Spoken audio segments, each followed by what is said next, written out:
Hi, my name is Katie Gastro, and I will be a sophomore in the fall at Truman. My major is business administration with a concentration in management, and I am minoring in Spanish as well. I'm from Wauwatosa, Wisconsin, which is like right outside of the Milwaukee area, and that's about 6.5 hour drive to Truman, which isn't that bad.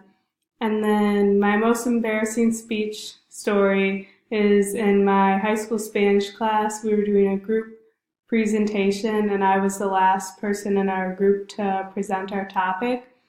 And I was trying to say, like, we were finished with our presentation, but I said the completely wrong phrase, and everyone in the class realized that, and they all laughed at me, but that's okay because we still did very good on our project.